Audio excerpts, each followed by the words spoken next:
Hello, Jim Dramatic here. Welcome to a brand new episode of Robot Wars episode reviews. We're on Heat B of Series 5, and this one's actually quite a good one because we've got Hypnodisc in here, spin twin and all that, yeah. Joining me is Alex the Hunted. Hello, I have returned. You have returned for your debut in Series 5, and also his debut in Series 5. Thanks for joining us at the last moment, which I'm very grateful for, is Mike, Mr. Psycho 2. I haven't even gotten dressed yet. I was in the shower. See, I need you at all hours. If I just call you, yeah, I mean, half of you are already like in my house somewhere, as we've established last series. So I can just call you out when I need to. Thank you for letting me use the shower, by the way. Oh, you're welcome anytime. But you can't. You've used it up for the month now. I'm sorry. But yeah, this heat is really it was going to be a very. I wasn't saying it was the easiest heat for Hypnodisc, but it wasn't the one that was instantly given to it, like some of the robots, like Razor, who really weren't given any challenge. I mean, this one had 2 challenges at least to get past, but. Well, I think Razor did have a challenge in its heat, but it withdrew. Yeah, pretty much. Yeah, the only robot that was going to pose a challenge to it withdrew, and then it got Rick. So, I mean, yeah, Hypnodisc had at least 2 decent flippers that it had to go against, and obviously, since flippers have beaten it in the past, it was all down to a bit of driving skill and just getting good with a weapon, so. And I guess speaking of Hypnodisc, of course, they are the heat winner. Not the biggest surprise, I guess, but. No, it's the Hypnodisc deck from Extreme, only it's unlike the Extreme Hypnodisc, it's actually fresh and not worn down throughout the series like the Extreme Hypnodisc was. Yeah, so Extreme and Hypnodisc was bad. I mean, it got wrecked by a robot made out of wood. So yeah. That's how bad Extreme got. As I said in Extreme, this was when the spinners, well, the UK spinners were starting to realise that, we might have to be able to make our robots, durable enough to take the forces we're giving out. Because, like they said, you could tell, it was basically the electronics that kept laying Hypnodisc down because they were just getting destroyed for all the power that was being used. Yeah, I mean, obviously its biggest moment was against Atomic in terms of destruction. I mean, that's probably the most destructive thing it did in this series, because. Well, Bigger Brother got it quite badly, but it didn't die. It didn't die. I was saying Bigger Brother won't die. It's ironically funny because Black Widow, the one robot you think it would destroy really well, was actually the one that stood up the best. I mean, it really just lost a few legs, and the actual robot wasn't mangled and ripped up or something. It got to compete in techno games. It did, and that's kind of where it was supposed to be. Not Robot Wars. I mean, it's a nice little robot and stuff, but Hypnodisc, it's one of those robots. After a while, again, it's sort of like Chaos 2 and other robots I've talked about in the past. What can I really say about Hypnodisc that hasn't been said before about it? I spent ages talking about these kind of ropes like Tornado and stuff in Extreme, and now I'm basically repeating myself, so unless Mike have anything to add about Hypnodisc, then. Nothing that's well thought out. I'm not asking for well thought out stuff, don't worry. I mean, if you've seen my podcast. Okay, so let me get started then. The only real thing that I had to say here, I was trying to figure out the right way to say that its fight against Atomic was really like the first time that we saw a well-built machine strewn across the floor. Yeah, because because Splinter was it was okay construction and it got absolutely decimated, but throwing parts of Atomic 2 across the arena was actually kind of impressive. And it's kind of sad. It was the second time Atomic lost its flipper. I mean, the first time was self-destructive. This one was at least Hypnodisc, but. And I have to say, the seedings in this series, I mean, the robot that should have been seeded was the Heat finalist. Yeah, and I'm not sure why they weren't. Of course, it's Bulldog Breed 3, aka the first good Bulldog breed, really, because the first one we just don't talk about. Didn't work. No, it didn't work, and even if it had worked, I don't think it would have been very good. And then the Series 4 one had so much ground clearance, and the fact its weapon was more of like a flicker. I mean, it was. I would call it as much as a flipper as like Invertebrats was a flipper. It just kind of poked out really, and that was really all it did. Or Beast of Bombing. But this thing was the first like proper, really good attempt by them, and It was. It's a good. Sorry. I would say it was a really good attempt, but it was very unlucky who it was against because. The Bulldog breed lineage is the perfect example of watching a team learn from past series and getting better. Yeah, it's one of those. It did get better and better to the point where I'm not going to, because I can't talk about it here because Mike's here for Series 7, but they at least finally do okay. Do actually finally do okay in Series 7, but the fact that they managed to lose to the same robot twice in 2 series. It's a kick in the teeth, isn't it? Particularly and sort of in the same way, because in that fight, what kind of took out Bulldog Breed is that Hypnodisc got a good shot on the side, which I think probably caved in the gearbox or something because it got stuck. Yeah, I think it probably bent the metal into the wheel or something. Mm. And then actually I'll admit the no scope on the removable link. That was it just hit the right spot, just launch it out.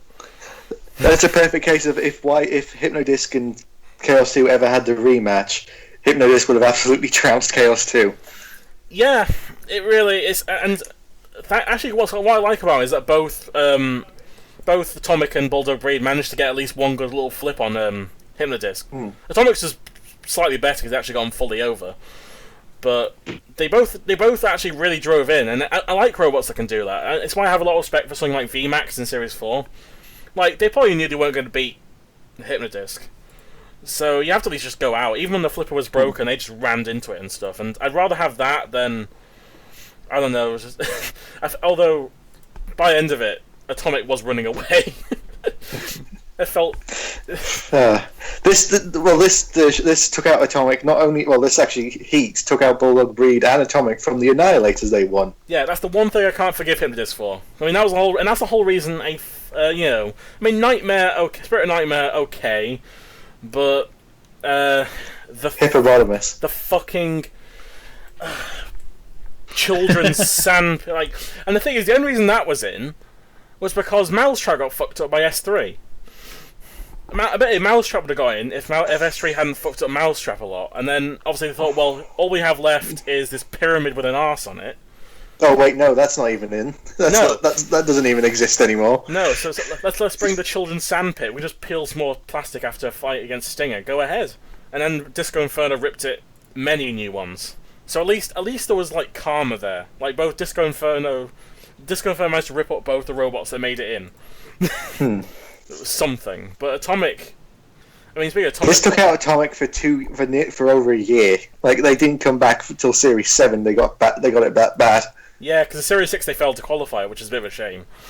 But Atomic 2, I felt so bad for this thing. Like, actually, I'm very glad that in Series 7 they finally made the flipper like one big panel, and not just like the little. I mean, they still had the kind of like the weird welding job on the top, but it wasn't like it was a very, very short little panel. Like in Series 7, it is just a giant fuck off flipper.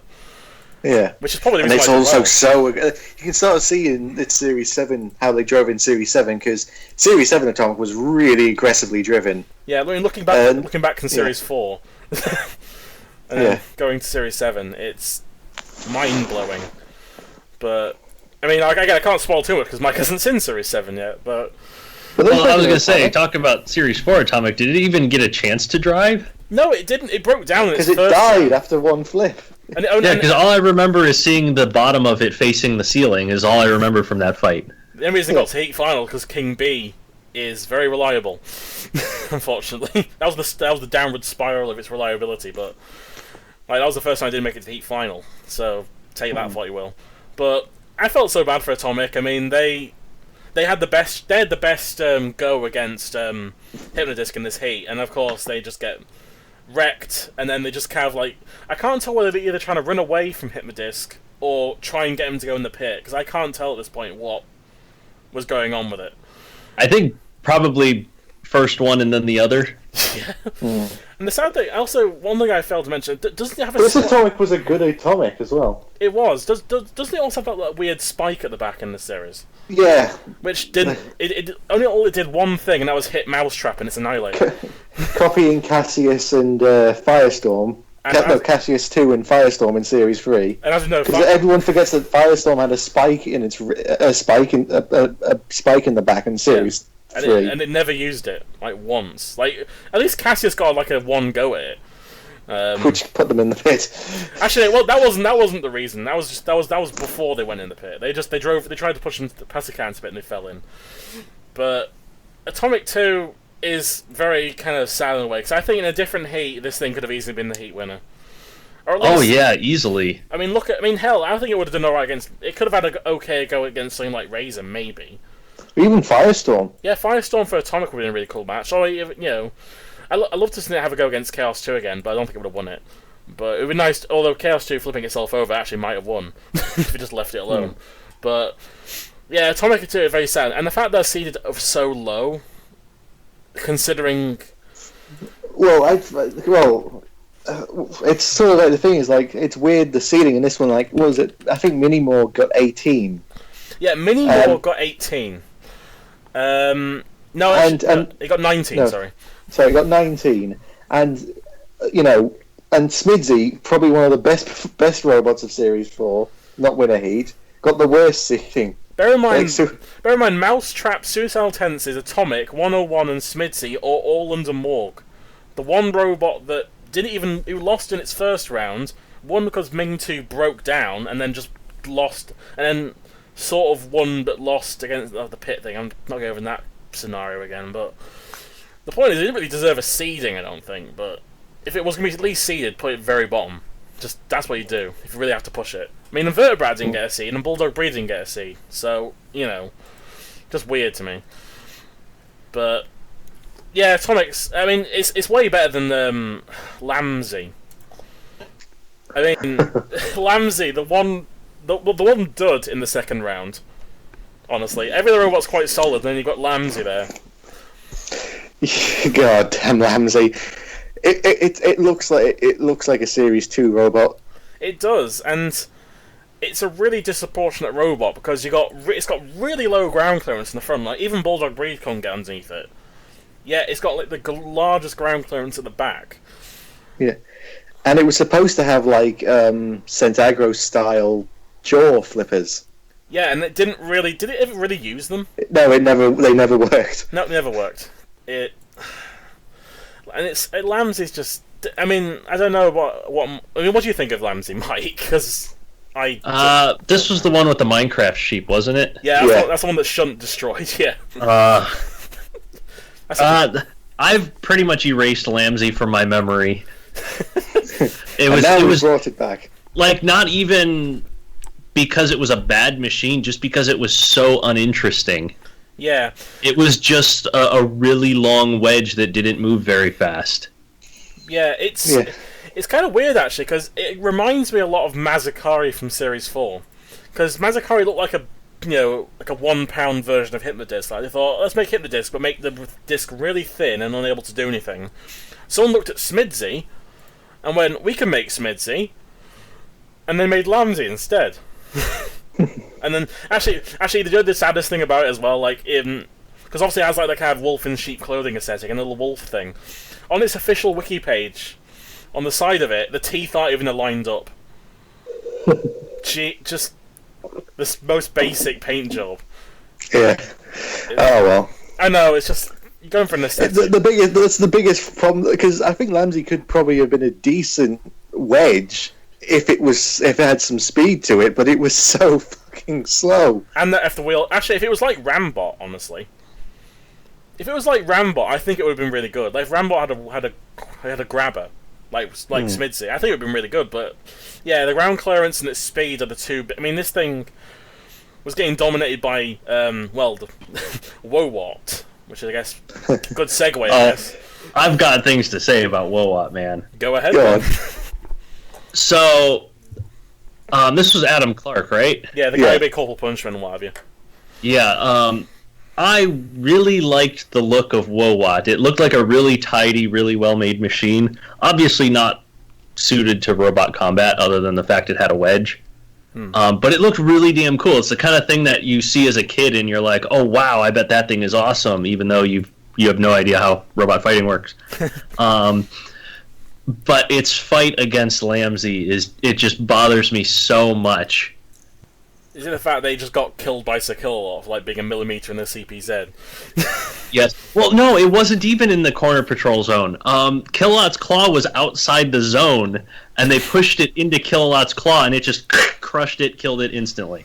Yeah, and it just died. And the thing was, like, it was kind of funny because afterwards, Sir Killalot kind of put it back in its wheels, like, oh, sorry, I'll let you carry on, and it was already dead. It was just... And I've never seen a more... I mean, again, I like my pathetic sights on robots, and I think probably a good metaphor is watching Woebot trying to claw its way with its wheels not working. It's trying to use its grabber to move away.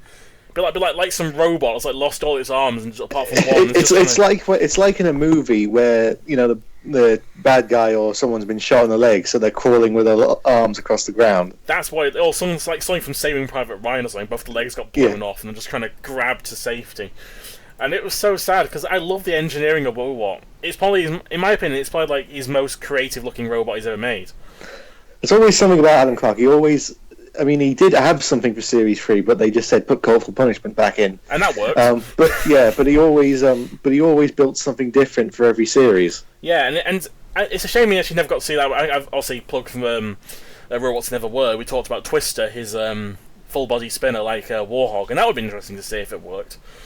But Woebot's. I mean, 259 obviously his best robot he's made, but Woebot's the most creative looking robot he's ever made. And I absolutely adore it, but again, it just wasn't a combat robot. It was cool looking. Like if it was like a kind of exhibition robot, it would look fine. Yeah, sorry. I'm not saying it would have ever made it, past the second round. It's against Lambsy, it might have won. It was winning. It's a sad thing. It might have won against Lambsy, but it's not a machine that'll ever make it out of the second round. But it looks gorgeous. All of Adam Clark's machines look amazing. The sad thing is, imagine if this went against Hypnodisc. That would have been, although it would have been drawn against Bulldog Breed, and I don't think Woebot can self-right. If it can, it would be too slow. Yeah, I can't imagine it can self-right though. But it's one of my favourite JP quotes where he says, "Adam Clark, he paints one of the teeth gold every time he wins. I don't see many gold teeth." Oh God, I mean. Speaking of robots, actually, this is the debut of a robot that actually become relatively common in the later series. Is a can opener, the very first can opener, and it's the only one that isn't invertible. And I see why they went for invertibility afterwards, because the self-righter didn't work. Can opener is one of the robots in Robot Wars that does really shit on TV, but when it's not on TV, it always does really well. Apart from the Annihilators. Yeah. It seems to do really well on the Annihilators, but whenever it actually gets into a main series... Like, what happened to it? In this series, it gets flipped over by Atomic. In Series 6, it just gets bodied by, I think, Fluffy, wasn't it? Yeah. And it didn't... I don't... Did it die, or did it go to the decision? I can't remember. In Series 7, it got stuck on a robot for the whole fight. Oh, yeah, it was grabbed onto Barbaric Response and just stuck, and it couldn't move the entire fight. And in Series 8, it gets killed by Apollo, whose one of his wheels, tyres been ripped off. So it really didn't have a fun time in Robot Wars, apart from the Annihilators. And Can Opener became a UK champion in the live scene. Yeah, I mean, to his credit, Can Opener's a really cool robot design-wise. It's, I think because they must have looked at a robot like Scarabs in Series 3 and thought, we can make something like that. Mm-hmm. And honestly, that and Tough as Nails are the only two robots I can think of. Can Opener and Tough as Nails are the only two horizontal crushers that are really successful, or has some success at all. Because everything else hasn't been. I mean, obviously there's Dead Metal, of course, but that only counts. But they're not crushers; they're grabbers. Well, I guess they were sort of. I guess that was their intention, but really they are. They call them crushing jaws, but they're not really crushing. But this version of Can Opener, I mean, the fact they didn't make it invertible is one thing, but it's very kind of Atomic in Series 4, the amount of holes that are drilled into it. It wouldn't surprise. I wouldn't surprise me if it was like. It was like they just took some scrap from Atomic randomly and just made this thing, because it looks almost like the same colour and everything. But the self-writers sucked. I'm just looking at a picture of it now. Did it even have a bottom plate? No, it didn't. It was because I'm guessing because the mechanism for the side crushers was probably so heavy. That probably explains why Can Opener was always lightly armoured. Yeah, according to looking at the picture in the wiki, the back part of the robot did have a little bit of thin armour, but the rest of it was just supports. It's probably the It reason had atomic style wheels where they just dangled. Yeah, So it's like see, even more like Atomic in Series 4. It's so weird. But it's weird to see this thing later kind of like not do anything in the main series and do successfully in like side events and off camera and stuff. But it's one of those sad robots. I wish it had at least got past the first round sometime. You know, just once. Can kind of It's another example of like good machines being put against better machines when really terrible ones get their own heat to win. Yeah, particularly I think in Series 7 was probably the saddest one. It's like a Series 6 again, you know, fluffy, you know, fair enough. But Series 6, it got stuck on Demolition Man, and Fluffy just caved in the side. yeah, it seems that's the one problem with horizontal crushers. They get stuck on everything. Like In Series 7, it just gets stuck on Barbaric. It crushes Barbaric Response. Because the Barbaric Response armor is polycarb, the claw just got stuck, and they were stuck together for the whole fight. yeah, and the only reason the other two robots got through was because those two did nothing else. And I felt more bad for Barbaric Response because they had no chance. They couldn't do anything because they were just stuck to them. I mean, from a robot that did well in Series 6, just kind of like that was kind of disappointing. But it's what happens. I mean, you know, even Refbot kind of couldn't do anything. He's just kind of like, well, you're on your own now. I can't do anything. Which is kind of why I wish they had that thing in BattleBots. If the robots got stuck, they would separate them, because that was agonizing. A 5-minute battle, those two just stuck together. I mean, they did start using the house robots to separate them at some point. I don't know if that was in Series 5 or Series 6 that they started. It was Series 3 actually. That's the thing. That's why they brought in Refbot, because in Series 3 they started to use the house robots to separate robots when they got stuck together, and then they thought, well, the house robots are supposed to be seen as like, you know, dicks. Yeah. You know, the dickheads of the arena. So let's build a robot that's supposed to be like the referee that separates robots when they fight.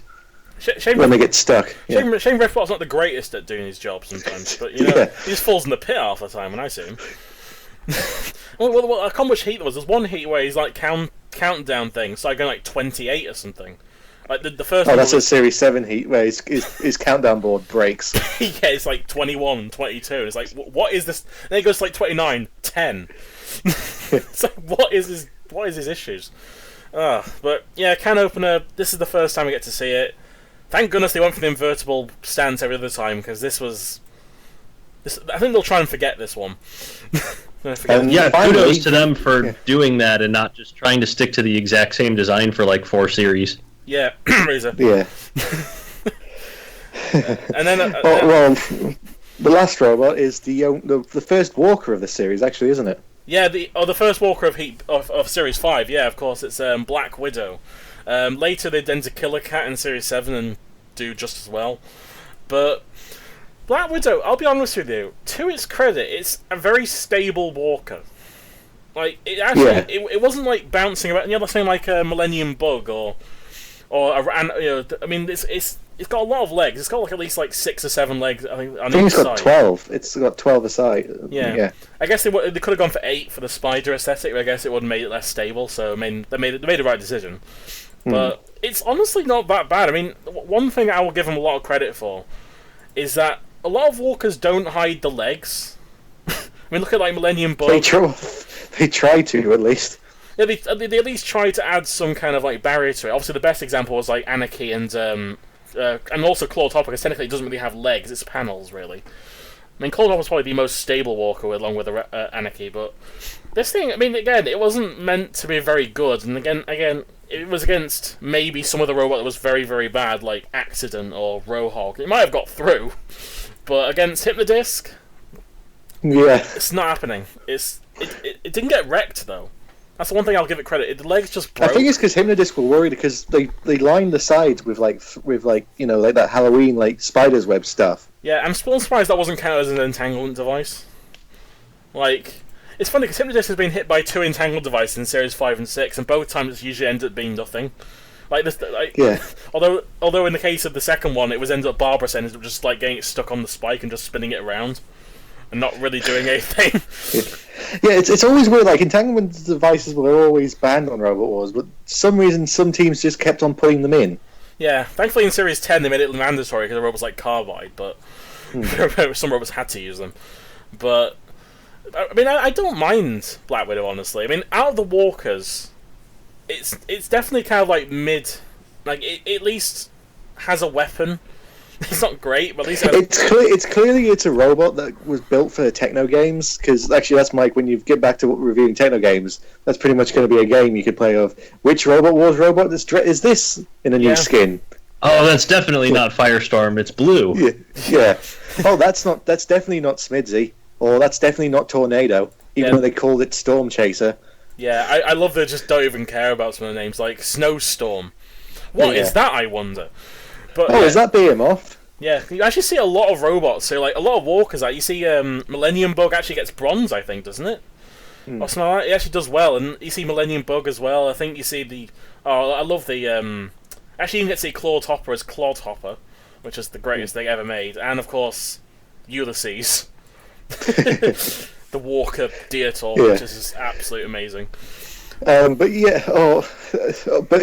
basically it just clearly this was a robot built for techno games, and they just thought, let's just Robot Wars. I think Robot Wars was filmed in the same area as techno games. Yeah, because in some of the pitch shots you can see the techno games logos in the background. Yeah, I was going to say you do see it quite a bit. So yeah, as a walker, it's competent. It's not a bad robot. At least it's stable. It goes forward. It doesn't just like go all over the place or is really slow, like misstruts or something like that. But again, it's not a competitive robot. A lot of walkers aren't. At the end of the day, I would say its axe is powerful. It's more powerful than Kilotron's. Really? It's the same bloody thing. Yeah, and also it was the first robot, I believe, that the on its first, it was one of the first attempts where the floor flipper couldn't flip it. No, it balanced. It kind of lifted it and it balanced on the tip. Yeah, and eventually got flipped over the second time. Claude Hopper, not Claude Hopper, and Black Widow was massive. I think it was bigger and wider. Like, it was longer and wider than Kilolot. It was 1.1 by 1.3 meters. Wait, Alex, are you saying it was too big to fit in the pit?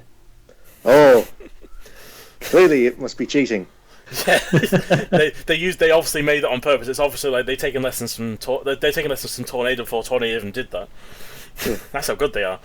But yeah, Black Widow. I mean, what do you think of Black Widow, Mike? It's just.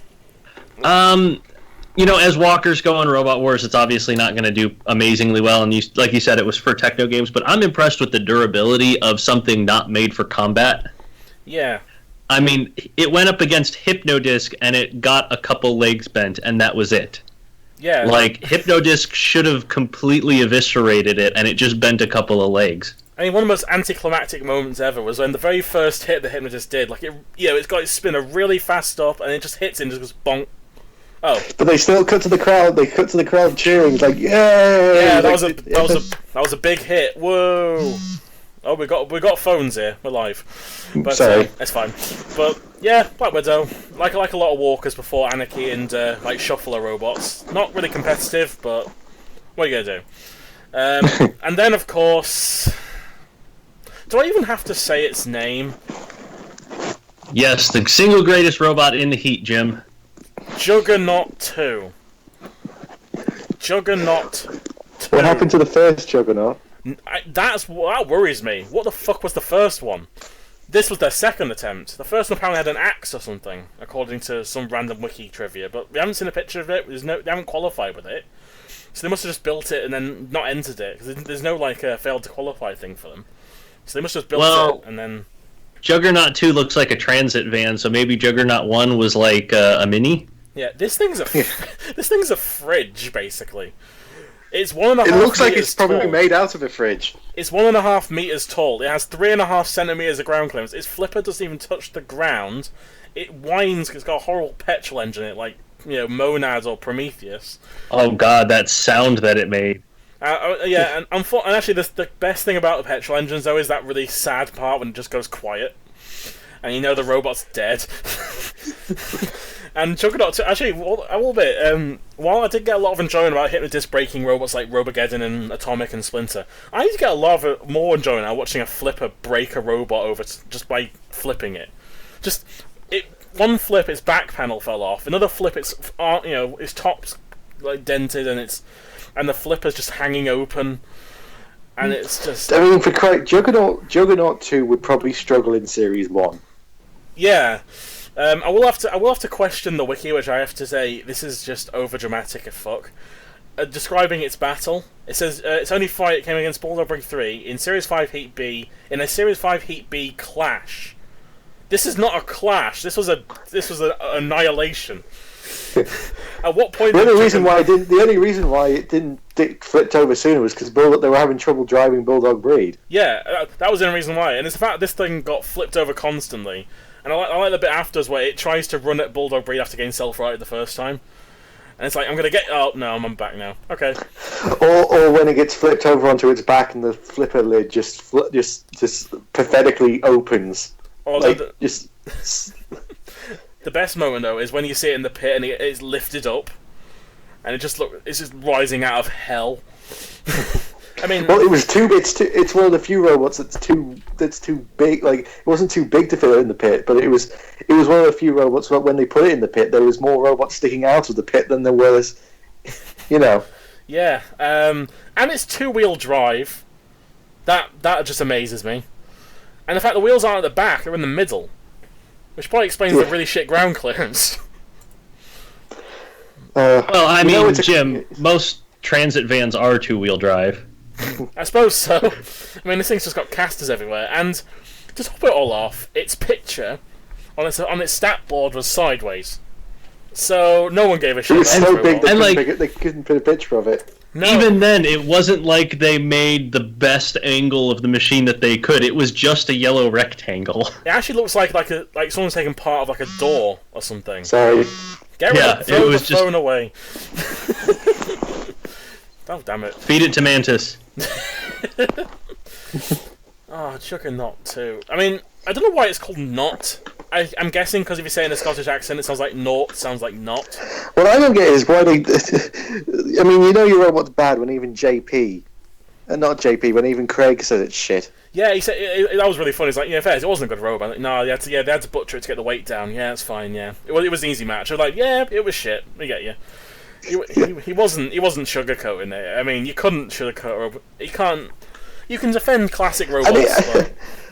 And what the hell was in it that this was over the weight limit? I think maybe it was the flipper motor, because the flipper didn't really move. So they might have not had a weapon, maybe, and tried to rely on it being a wedge, because the flipper didn't really do anything. Also, if you never guess, there's robots from Scotland. I mean, you'd never guess. I mean... That they proudly put the Scottish flag over it. That's an insult. I'm sorry. That's an insult to Scottish robots. That really is. I mean... That's like if Gnome 2 put the American flag on it. Oh, God. I mean, robots like PP3D and All Talk are just looking at this thing going, this... All in fairness, though, again, Hippopotamus also represents Scotland, so you take it for what you will. Can't forget... Oh, actually, I can forget, because I forgot the name of the robot that Steel Avenger fought. Oh, Heart and Terror. Yeah. And they have Corkscrew, though. I guess. But, Jim, I think I figured out the name why it's called Juggernaut. Go on. I wonder if they are like spiritual kin of Anderson and they just have to make a pun at every opportunity. That could be true. Puns are very, very prevalent in Robot Wars, particularly the fact next episode is B-Capitator. So, you know, there's a lot. Actually, no, Heat C is not Heat D. Heat C is S3. Never mind. I don't know my heats, but Juggernaut 2. It's a 1.5 meter tall fridge with a petrol engine in it that can't move very well. This thing made it into the series.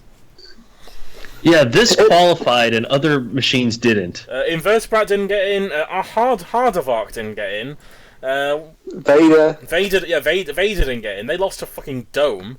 So, you know, that's some of the robots that get in this series is amazing. It really is. But yeah, Juggernaut is infamous. Possibly, in my opinion, it's one of the probably if not the worst first round losers. I wonder if this was put in originally. It was going to be put in against Hypnodisc. I would love that. Like to have a first round destruction fest. I'm surprised they didn't. Honestly, it really is a big. They should have looked at the draw and gone, "Nah, we can make it better." Yeah. Or actually, imagine this against Really Big Cheese. The height this thing would have got. I mean, it would just go underneath it and just yeet it out of existence. It would have been brilliant. But yeah, Juggernaut 2, hands down, I think it's the worst robot that's appeared, like, in terms of the early robots in Series 5. It could be. There's a pretty good case to saying it's the worst robot of Series 5. Yeah. I was about to say the same thing. I mean, the only other robot that could probably compete is maybe something like Granny's Revenge, but I don't count that because it's a joke robot and it's literally barely counts as a robot. This thing is technically around the weight limit. It's technically a robot, and it still sucks. So, yeah. That's the annoying ones. Is that like joke robots that suck? That's fine, but when it's a robot that looks like they tried. Yeah, like Rohog as well. That's another one. Yeah. Like it looks kind of cool, I guess, but then that's probably the most disappointing one. That's shit. Out of the ones that were rubbish, or Obsidian or something like that. Yeah, the ones that try to be good, and then they just end up being kind of bad. But this one, at least, you look at it and go, that thing's gonna be bad. But it still doesn't make it not the worst. I guess with that, we're talking about the round 1 highlights then, because obviously I go for my heat slightly differently now, rather than go for every single fight, because sometimes there's not a lot to say in some fights. Thankfully, there actually is a decent amount in this heat to go through, so I'm not too worried. Any particular round 1 highlights, apart from the fact that Juggernaut 2 sucks? Really, this episode, the first rounds were pretty much all the house robots just playing. Well, no, sorry, Kilowatt playing, because he was in pretty much every fight of this episode. He was in every fight. He was in every. It was all 7 fights. Kilowatt was in for some reason, and he liked to just. He fucked up Wowat. That is. I'm gonna have to call back to this. This is bullshit. How it was barely in. He just disables it, and there is a moment. What makes me laugh though is when Kilowatt grabs Wowat and starts like running forwards.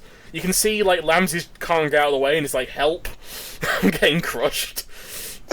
There's one thing I noticed in the can opener one, that if you notice when after Kilowatt put can opener in the pit, you can see that can opener must have closed their jaws because the claw is buried into the side wall of the pit. Yeah, and also because Kilowatt just ripped part of the arm on the bottom, which I guess wasn't very thin. It was quite thin as opposed to the rest of the robot, but it's just the house robots are. I mean, Kilowatt was being a dick this episode. I mean, he burns Black Widow as well. That was. He gets to show off his spin thing that he likes to do. Oh, that was pretty fun. Yeah, I love his little tippy toe spin. He does. He didn't do it as much in the later series, but especially in Series 3 especially Series 3 and 4, he did it a lot, which I always enjoyed watching. And of course, his Black Widow not being able to get flipped, just well done. I mean, the house robots really weren't paying attention to where they put them on the flipper, were they? Because I could see that not working. So any other highlights? I mean, I don't think if it was the Series 6 flipper that it would have actually been able to lift Black Widow. No. Oh, I remembered one more highlight. In the Wowat fight, the Shunt just going after the sheep. Oh yeah, it's a bad fight when they have to get the house robots to do something. Minecraft sheep got impaled, like it got hit constantly, then burnt up, and that was before like the Wowat had even been immobilized. Like there's one you'll see later, Mike. There's an episode of it in the Extreme 2 where the fight's so boring that they have the house robots fight each other. Yeah. Oh wow. It's that bad. I thought like Shunt going after faces was a thing. You know, anything with a face like a Minecraft lamb, but like that's just bad. He doesn't like the lamb. Yeah. I'm surprised he hasn't gone after Refbot yet. Well, I think it's because he's the only house robot that doesn't have a face. Yeah, he doesn't like that. He just has revenge against faces. And the funny thing about the Lamsey team, they brought 2 sheep. They brought multiple Minecraft sheep. I think what those Minecraft sheep were is, for some reason I can remember this because my granny used to have them, is, like tissue boxes. Yeah. You can get things to put over tissue boxes. That's what it is. Yeah, I think it's probably one of those. Oh, I love the fact they thought, okay, what's a good idea for this robot? We have this really low wedge. We're using it to flip robots. We've got to give it some kind of theming. No, I like the theming, but what I don't get is, right, I understand it's got to be there because that's where the wolf face is. But that kind of defeats the point of your wedge, doesn't it? Well, I don't think it was very much attached, and also they said in the interviews, like, when the flipper activates, the wolf will be revealed. Well, the flipper never worked, so it was always a sheep. Yeah, I like Woewart just kind of nudged it off. It's like, get rid of that shit. And also, it actually had a little message on it. You actually see it in its second round fight. It says, I'll be back. Haha. Has that written on it? I'm sure Anderson was on the team. I was gonna say this is why Anderson likes the show so much. The punnage. So much puns. We're British, that's what we do. Yeah. I think apart from that, that's really all. I mean, actually, the first round at least had some good highlights, honestly. It wasn't. It was way better than the first heat, where a lot of it was just kind of, oh, they won. Oh, they won. Oh, they won. Okay, cool. This is actually, like, decent. I mean, the second round, we have to mention Atomic again, because... Oh, boy. Yeah. They got a good flip in, though. They flipped them over. And then, yeah. That's all that happened after that. They still hadn't figured out the flipper, because yet again the flipper came off. Yeah, the flipper came off once again. Although in fairness, this time at least it was Hypnotist that broke it off and not them just bad. Yeah, but it also fell apart before then, because I think it was one hit that it just broke off its mountings, and like you could see like the pistons were fired up. Yeah, then just that coward movement where it tries to get in the pit, or it's just trying to take the easier way out. I wouldn't blame it. I think it was trying to bait Hypnodisc. I think it might have been, but the sad thing is that when it was near the pit, it got hit, and at one point all this gas just fell out. And it was like just like VMAX in Series 4, and I was just like, yeah, you're not winning this now. And then Sakilok gave it a little nudge into the pit. And then can I just say... sorry. Can I just say that I love the phrase saying that the gas fell out? Okay, maybe we didn't word that one the best. That's the way I'm going to describe it from now on. Is that the gas fell out? When you spill a drink, the water didn't spill over. No, it fell out. Well, the water fell. Oh, I'm not gonna. I'm terrible with words. English language is not. Might as well not be my first language, if I'm concerned. Yeah, and also what makes it really worse for Atomic is not only did they have Hypnodisc trash it, but they also let Matilda have a play. Well, the Matilda didn't do that much damage to it though. They got, like, I think this was during the start when they just put the flywheel on Matilda and didn't really know what to do with it. Yeah, because she had a perfect opportunity to hit Atomic and it just didn't. And then Sakilok grabbed Atomic before she could do anything. Like it's like when you see later in Extreme, and especially in Series 6, they clearly upped the power in Matilda's flywheel. I mean, look at Supernova. Supernova just got completely one-shotted by Matilda. And Firestorm. What was it? A Panic Attack in Series 6, or Matilda just yeeted the top panel out of the arena? Yeah, it was. Panic Attack Gold, yeah. The really bad Panic Attack. Even after Terahertz had bent the shell up, Matilda just went, "No, I'll just take it off." Yeah, it's worth it. I mean, Lambsy didn't really do much in its own fight, though. I mean, it went into the judges, which amazes me. That really. I think it's because you see, like, they would when Bulldog Breed was turning, it was like it kind of had the problem that Panic Attack in Series 3 had, where it kept turning after they wanted to stop.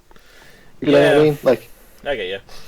I mean, Shun got a little hit on the top of it, which was... It's nice to see Shun hit something that isn't a sheep, so, you know, it's a plus. This was when Shun's axe was starting to not be very powerful.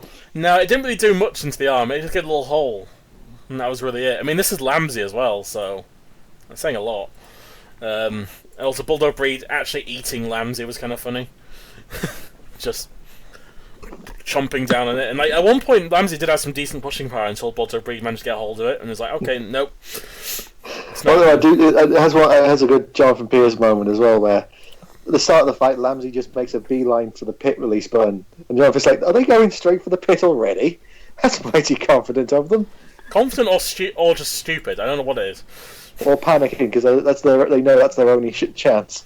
It was, and the pit didn't come into play anyway. So, although Lambsy was very close to pit near the end of the battle, but that was before cease had been called. So, oh well.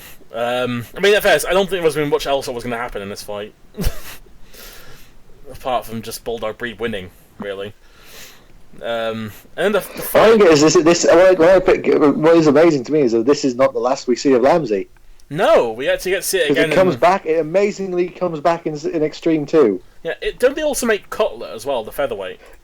They made Cutlet and also made U2 for Series 7. Oh, U2, yeah, that was a lot better than Lambsy, so... But you're watching like these events in it's a bit like it is a bit like if in Extreme 2 robots just suddenly showed up. Like, what? But you and defeated by Tornado. Probably because like 259 got completely owned. Actually, no. I think that Extreme Warriors thing was filmed at Series 5 because they also had the Series 5 cat robot in there. Oh, I'll explain it then. I guess all that's left is the Heat final, where I felt so bad for Bulldog Breed. The Link coming out was probably the saddest part, honestly. I mean, it was already down pretty much, and he lost one driver on one side.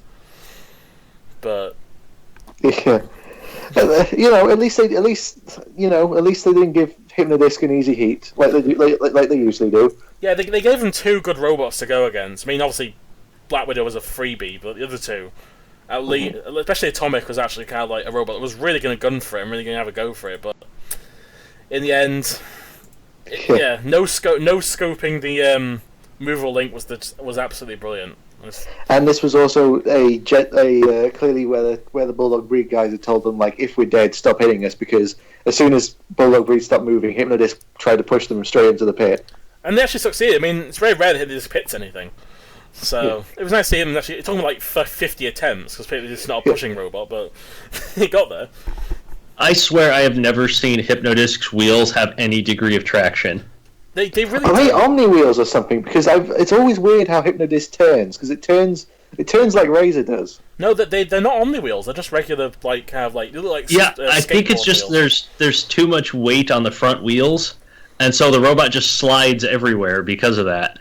Yeah, because if you can do the similar thing. Actually, I've done it in Robot Arena 2. We have a robot like that's the same kind of drive power, and it will turn like that for some reason. And I'm not sure why they do it, but some robots just. And also wasn't Hypnodisc drive like the front, like the back wheels had the motors in them, and they had like when they had like gear rods or something connected to the other. They had long steel rods. I think. Yeah, I think they had drive shafts running the front wheels off of the motors in the back, if I remember correctly, because when Shunt went through their disc, they ended up breaking one of those in whatever episode that was in. In the grand final of Series 4. Oh, that was painful. That was. That's a robot dying in front of you right there. It's just the noise it made. I think that was the great no scope of Pussycat. Oh, that was still one of the greatest hits ever in Robot Wars, hands down. Yeah. But Bulldog Breed, very unfortunate, to be honest with you. Yeah, it wasn't much of a fight, really, because it was one flip and then Hypnodisc got the wheels and then just took out the Link. And there wasn't any house robot action because they just pushed it straight in the pit. Actually, it's probably three hits. The first hit bent the flipper a bit, then the second hit took the wheel out, and the third hit took the Aruba Link out. So it's like slowly taking parts of the robot out as it went along. But, yeah, it was actually... I mean, honestly, this heat was actually a lot better than the first one. I enjoyed this one way much more, because there was actually at least decent fights in every round. And... There was something memorable in every round, too. Yeah, it wasn't just like two slow boxes for like 4 consecutive fights. They were actually pretty decent fights. I mean, the only bad fights are probably actually both of Lamsey's fights, actually. But the only really boring one. That's because Lamsey's really slow, and in its first battle, he had a robot that was just as slow as it. So, but the rest of the robot, again, aside from Juggernaut 2, even like Black Widow's not that bad, and kind of opener, I can forgive because it's the first robot. It's honestly not this bad of a heat. I would probably give this one like a solid 7. Yeah, it's a solid. Yeah, it's a decent second. It's not the best. I don't think it's the best Heat B, but Yeah. That's the thing. It's like usually Heat B they put in the third seed, and yeah. It was a satisfactory episode, to say the least. I mean, it's definitely not as good as Heat B of Series 4 plus a Cat and Razor, but this was still. Yeah, I think this is really good. I mean, what would you give? What would you give it, Mike? I think I'm trying to remember what I did give it. 7 seems pretty reasonable for it. Yeah, I mean, I'll push. I'd give it an 8, but I think 7's probably quite reasonable. It's not really worthy of an 8 or 9 territory, I don't think. But I mean, again, apart from a few odd exceptions, there really aren't any bad robots in this heat. So next week's a much better heat. Yeah, next week actually has some decent stuff in it. I mean, there are again exceptions. Was this the first series that Heat C was actually any good? It probably was. I think it was. Yeah, it was. Actually, no, Series 1's wasn't too bad. That's saying something when Series 1's Heat series. I don't know, That's how far back we have to go. Series 2 wasn't too bad, actually. It was Series 3 that started the curse, actually. Series 2 was okay. Series 3, yeah, had the fucking Razor and Agrabot and Blade and stuff. And Series 4, we don't talk about Series 4. Yeah, but this one, at least, for a while at least, in terms of like the main, slightly more modern series, at least gave us a good one. I mean, it's all partly down to the Heat winner, S3. I mean, going from Sting to That's why it's called S3, because it's the third Sting. I know, but it's just the jump that I mean. Going from Sting to this, like, Sting was really just sort of one of those, like, really Sting robots. 2 was basically Sting 2. I mean, it was more of an art bot than it was an actual competitive robot. Yeah, I love the design of Sting 2. Like, it has that very kind of scrap aesthetic, like something does. It looked like a xenomorph, I thought. Yeah, I can see that. Like, it was a very skeletal structure, but it was, again, it got defeated by Dietor, so, you know. And Series 3 Dietor as well, so... The Dietor that had to be rebuilt on the day. Yeah, the robot that barely was working, potentially, and it still won. Because it had no pushing power, and the original Sting broke down in the football and let the Wizard let Wizard and Groundhog through, so... You know, yeah, so going from that to that, I'd rather have S3, and S3 was really, really cool looking. I love the design of it. I mean, it is a bit unwieldy at times on how wide it is, but that weapon... I mean, again, as Mike, you said in your live review, it was sort of like the architect of like those, you know, the invertible, you know, like the two, you know, like the invertible disc or like drum spinner sort of thing. One of the first, anyway. Yeah. Are you there, Mike? Yeah, I'm here. I was letting Alex finish. Oh, that's fine. I'm dropping shit. But yeah, S3 is a really cool robot. I mean, it's like a very hammerhead shark look to it. As they kept calling it. Yeah, it kind of is appropriate though. It looks like a hammerhead shark from reverse. And speaking of robots that look like things, well, certain appendages, Stinger, of course. First time it's actually seeded properly because in Series 4, Series 31, fuck off. Series 5, a little bit low, admittedly, but I would have thought it would get third or fourth or something, but fifth. At least it's reasonable. It's not like it wasn't 10th or something. yeah. But yeah, Stinger. This is the first hit. Yeah, Stinger really did show its age in this series, like overnight. Like Series 4, it managed to do really well, and in Series 5, it just coming third in Series 4 is really good, and then here it just. I mean, it again, its only opponents were a plastic. It wasn't a bad performance though. It was just, you know. Unless you're Gabriel, Flatbots were starting to be outdated. And also, it has a massive weakness to spinners. It really does. Like, it doesn't do well against most spinners. I mean, and S3 was a really powerful one, so... I mean, its two robots it was against had a lot of flat edges. Or, like, or at least a lot of edges, like, they could hit very easily, so it wasn't too bad. But, like, S3... What could Stinger really do to S3? I don't know what it really could do that could, like, really damage it, because its wheels are pretty sturdy and... It was just too outdated at this point, really. Yeah.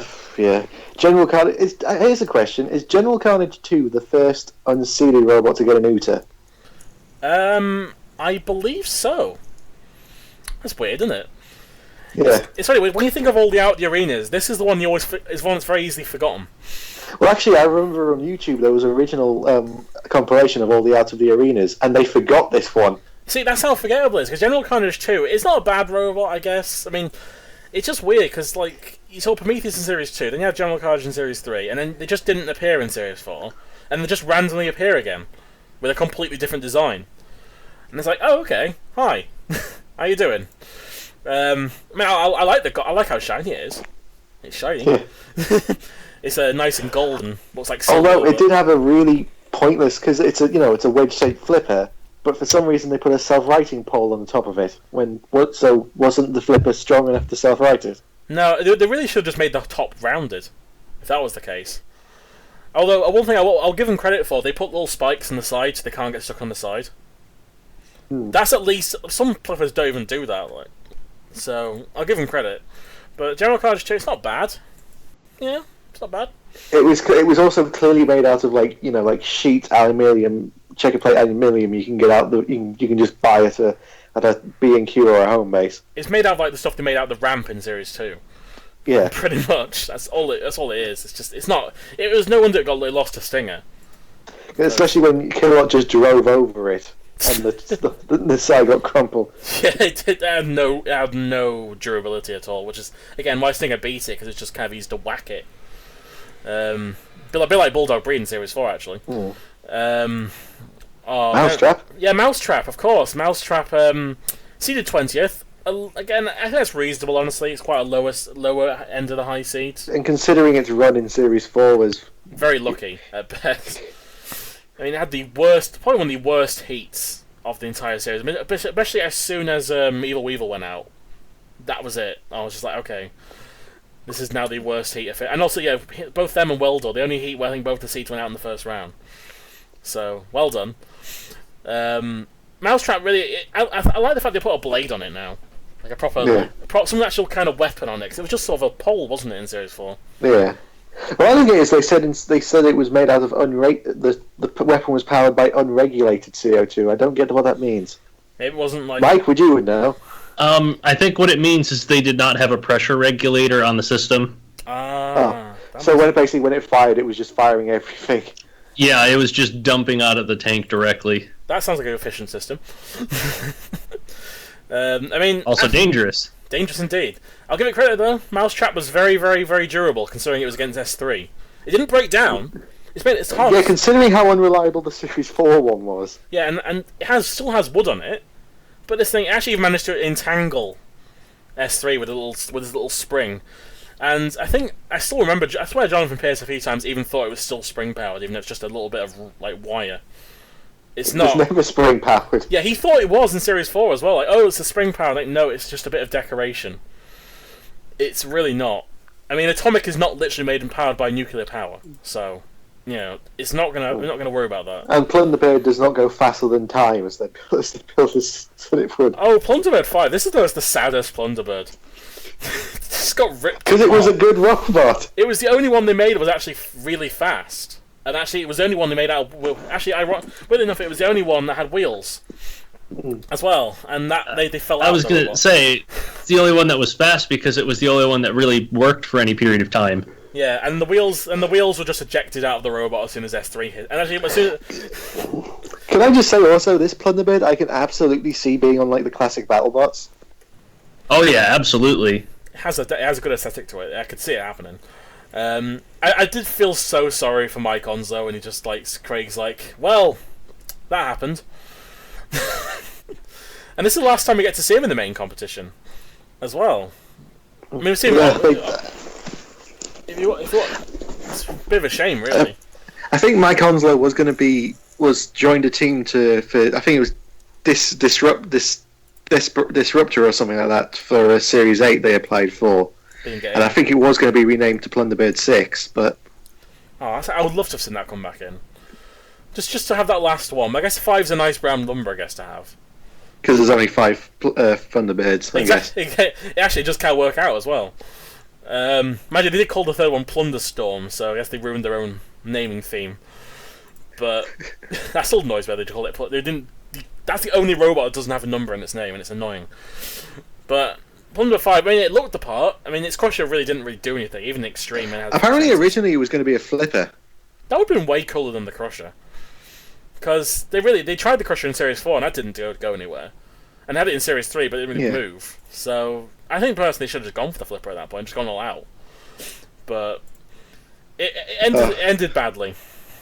Ended very, very badly. And also what ended badly was Gazundabot, who was also really bad. What was this thing's weapon? What was this thing's point? Alright, it had 2 weapons, right? It had a mace on a stick, and it had a flipping panel, which is about the size of my finger. And the best part is when it tried to self-right. That was just pathetic as fuck. Yeah. And the worst part is, have you ever seen the guy? He's called Rossetti's Replicas. He does like Robot Arena 2 replicas of Robot Wars robots and fights them. Gazundabot got really far in one of the series. Because the reason why it would just the wedge would keep the robot off, on the ground. Robots couldn't get underneath it, and the mace just pummeled it, and like Robot Arena 2, just kept hitting it until it died. That's basically all Underbot did. They managed to get like 3rd or 4th or something just by doing that every single time. And then in like next series, they got pummeled against a really harder robot. But in Robot Arena 2, it shows you how easy it is to make a bad robot good somehow. Yeah. But no, this in all seriousness, this thing. I'm so surprised it got flipped out of the arena. This thing is like is it 4-wheel drive or 6-wheel drive? It's like It was 4-wheel drive. yeah, it looks like It had 4-wheel drive. The wheels were so close together. yeah. I don't know. I don't even know what this thing is. The only thing I can think of is that the guy who's the captain of this team looks like a long-lost relative of Mike. That's all. He just does. So I don't think Mike's going to come back on the show then.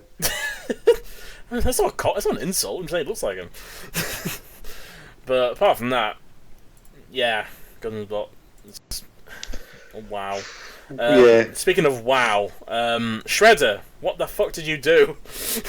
Great driving. Straight in the pit. Straight in the fucking pit. And also, I kind of find it funny that when it debuted, it's really odd thing about Shredder is when it comes into the arena, its weapons are right way up, but its logo's upside down. Genius. So it actually. Oh, if you're talking about its arena entrance, let's not forget that they cropped the crap out of its photo. Oh god, the worst cropping job ever. Hands down, one of the worst. And yeah, it did an executioner in Extreme. Just drove into the pit. The Kill Hurt School of Driving claims another victim. And it's funny because these two appear in Series 6, and them and S3 appear in the same heat again. And to their credit, they survived.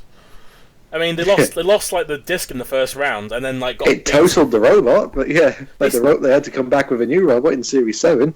Yeah, and it wasn't as good, unfortunately. But you know, this version of Shredder, really, the disc was very kind of light.